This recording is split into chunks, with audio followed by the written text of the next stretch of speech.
مفتی طارق مسعود کے بیانات کے لیے مفتی صاحب کے چینل اسلامک بیان 12 کو سبسکرائب کریں۔ کسے کہتے ہیں؟ جس کے پاس 52.5 تولہ چاندی یا اس کی قیمت کے برابر 4 چیزیں ہوں۔ 52.5 تولہ چاندی کے آج کے ریٹ کیا ہیں؟ آج 25واں روزہ ہے، 25واں کہہ رہا ہوں، 2025 کا پہلا روزہ ہے، 2025 رمضان کا پہلا روزہ۔ تو آج کی تاریخ میں 52.5 تولہ چاندی کے ریٹ کیا ہے؟ نیٹ پہ 2 منٹ میں نکل آئے گا، 1,80,000۔ تو شریعت میں جس کے پاس 4 چیزیں 52.5 تولہ چاندی کے برابر ہوں گی، کیونکہ یہ 52.5 تولہ چاندی کے ریٹ اوپر نیچے ہوتے رہتے ہیں نا، تو آج کی تاریخ میں تو 1,80,000 ہے۔ تو جس کے پاس 4 چیزیں 1,80,000 کے برابر ہو گئیں، وہ شریعت کی نظر میں کیا ہے؟ مالدار۔ قرضے نکال کے، تو وہ 4 چیزیں کیا ہیں؟ سونا، چاندی، کیش اماؤنٹ اور تجارتی مال۔ تجارتی مال کسے کہتے ہیں؟ ہر وہ مال جو بیچا ہو خریدا ہو اس نیت سے کہ بیچوں گا، ان میں ایک شرط بھی ختم ہو گئی نا تو وہ تجارتی مال نہیں کہلائے گا۔ خریدا تھا بیچنے کے لیے، لیکن جس دن زکوٰۃ نکالنی تھی اس سے پہلے بیچنے کی نیت ختم ہو گئی تو وہ تجارتی مال نہیں رہا۔ خریدا تھا استعمال کے لیے، لیکن زکوٰۃ جس دن دینی تھی اس دن بیچنے کی نیت ہو گئی تو بھی مال تجارت نہیں ہے، کیونکہ خریدتے ہوئے بیچنے کی نیت نہیں تھی۔ تو دکان میں جو مال پڑا ہوتا ہے نا، یہ سارا مال تجارت ہوتا ہے، کیونکہ سارا خریدا ہوتا ہے بیچنے کے لیے۔ اس طرح اسٹیٹ ایجنٹ جو پلاٹ خریدتے ہیں بیچنے کے لیے، یا آپ اسٹیٹ ایجنٹ کو بولتے ہیں یار خرید اور بیچ، کمیشن رکھ لے اور بیچ لے، یا آپ بس بیچنا خریدنے کی نیت سے، خریدنا بیچنے کی نیت سے، ہر وہ چیز جو بیچنے کے لیے خریدی گئی ہو وہ کیا کہلاتی ہے؟ تجارتی مال۔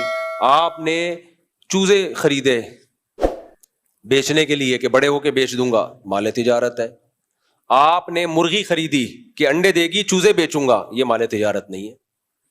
سمجھ رہے ہو؟ کیونکہ مرغی جو خریدی تھی وہ بیچنے کے لیے نہیں، وہ انڈوں کے لیے، تو اس مرغی پہ زکوٰۃ نہیں ہے، کیونکہ مرغی خریدی تھی انڈے دینے کے لیے، انڈے اس لیے کہ اس کے چوزے بیچوں گا۔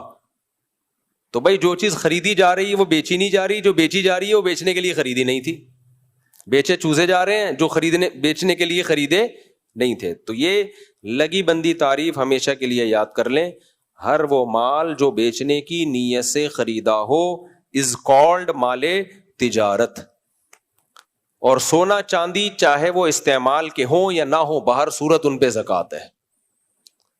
اس بارے میں امام ابو حنیفہ کا موقف ہمیشہ کی طرح بہت مضبوط ہے۔ احناف کا موقف، جب بھی اختلافی مسائل ہوں گے نا، آپ دیکھنا احناف کا پلڑا بھاری ہوگا۔ امام حنیفہ بہت بڑے فقیہ تھے، اور خاص طور پر جس مسئلے میں امام ابو حنیفہ کے ساتھ ابو یوسف اور امام محمد بھی ہوں تو وہ بہت پاورفل مسئلہ ہوتا ہے۔ دیکھنے میں اول نظر میں لگتا ہے بعض دفعہ دلائل کمزور ہے، لیکن جب آپ ڈیپ میں جاتے ہو تو پتہ چلتا ہے کہ بڑے خاندانی دلائل ہیں۔ تینوں امام کسی میں جمع ہو جائیں تو امام ابو حنیفہ کبھی یہی رائے ہے کہ زیور استعمال کا ہوگا تو بھی زکوٰۃ ہے، استعمال کا نہ ہو تو بھی زکوٰۃ ہے۔ ویسے استعمال کی چیزوں پہ زکوٰۃ نہیں ہوتی، لیکن سونے اور چاندی پہ ہوتی ہے، زیور نہیں، یعنی سونے اور چاندی کے زیور پہ ہوتی ہے، اور چاندی کا زیور بھی اگر وہ استعمال کا بھی ہے تو بھی زکوٰۃ ہے۔ اور اس کی دلیل ہے، صحیح حدیث ہے، نبی صلی اللہ علیہ وسلم کے پاس کچھ خواتین آئیں، ان کے ہاتھ میں سونے کے کنگن تھے۔ آپ صلی اللہ علیہ وسلم نے فرمایا کیا تم اس کی زکوٰۃ دیتی ہو؟ انہوں نے فرمایا نہیں۔ فرمایا کیا تم یہ چاہتی ہو کہ اللہ تعالیٰ تمہارے ہاتھ میں قیامت میں اس کے بدلے میں آگ کے کنگن پہنائے؟ تو یہ صحیح حدیث ہے۔ تو وہ تو پہنے میں تھے، پہنے کا مطلب کیا ہے؟ استعمال میں تھے، تو اس سے صاف پتہ چلتا ہے۔ اسی وجہ سے اگرچہ فقہ حنبلی میں استعمال کے زیور پہ زکوٰۃ نہیں ہے، لیکن سعودی عرب کے شیخ بن باز نے اس مسئلے میں فقہ حنفی پہ ہی فتویٰ دیا تھا کہ بہت واضح صریح حدیث اس بارے میں موجود ہے۔ خیر، تو زیور چاہے استعمال کا ہو، سونے اور چاندی کا زیور، تو 4 چیزیں یاد رہیں گی: سونا، چاندی، مال تجارت اور کیش اماؤنٹ۔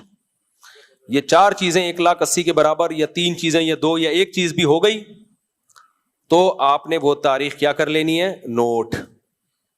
جیسے 1 محرم کو آپ کے پاس یہ چیزیں آئیں اور جتنا قرضہ ہے وہ مائنس کر کے.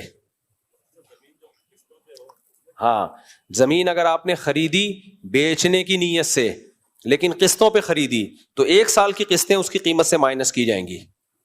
جو قسطیں آپ نے اس سال دینی ہے نا وہ کیا کی جائیں گی؟ مائنس. جیسے 40 لاکھ کی زمین خریدی اور اس سال آپ نے 10 لاکھ قسط دے دینے ہیں اس کے, تو 40 لاکھ میں سے 10 کیا کرو گے؟ مائنس. یعنی اس سال کا کیا مطلب ہے؟ جس سال زکوٰۃ نکلتی ہے اس تاریخ سے لے کے اگلی تاریخ تک وہ مائنس کرو گے, پھر قیمت لگاؤ گے اس. تو یہ اس کو مالدار کہتے ہیں. جس دن آپ کے پاس اتنا اماؤنٹ آ گیا وہ تاریخ آپ نوٹ کر لو, پھر اگلے سال اسی تاریخ کو حساب کرو. دینا جب مرضی دے دو, حساب اس تاریخ کا ہوگا. دے دو بھلے قسطوں میں, قرضہ مائنس کر دو اس میں سے. سمجھتے ہو کہ نہیں سمجھتے؟ چلو اب آپ تراویح شروع کرتے ہیں. رمضان 2025 کی آج پہلی تراویح ہے, تو میرا تقریباً 2007 سے معمول ہے. بیان کے آخر میں سوال پوچھیں, ٹھیک ہے نا, تاکہ بیان پھر اب ڈسٹرب ہو جائے گا. 2007 سے میرا معمول ہے, جب سے میں اس مسجد میں امامت میں نے شروع کی ہے, کہ تراویح میں ہر تراویح کے بعد جو کچھ ہم نے پڑھا ہوتا ہے اس کا کچھ میں حصہ بیان کرتا ہوں. جو اہم آیات ہوتی ہیں, جو ہماری عملی زندگی سے جن کا گہرا تعلق ہے, ان آیات کو میں ہائی لائٹ کرتا ہوں. مجھے قرآن دے دیں, کیونکہ تراویح کے دوران بہت ساری آیتیں آئی تھیں, میں نے سوچا تھا ان آیتوں پہ میں آج درس دوں گا. تو یہ روزانہ ہوا کرے گا, آپ لوگ اس میں پابندی سے اچھے بچوں کی طرح بیٹھا کریں گے. خواتین جو بیان سن رہی ہیں وہ بھی پابندی سے بیٹھیں, آپ لوگ بھی پابندی سے بیٹھیں. رمضان میں شروع میں 2-4 دن کا جوش ہوتا ہے, اس کے بعد آدھے لوگ مارکیٹ سے شارٹ ہو جاتے ہیں. تو نبی صلی اللہ علیہ وسلم کو وہ عمل پسند تھا جو پابندی کے ساتھ ہو, ٹھیک ہے نا, تو پابندی کے ساتھ بیٹھ جائیں.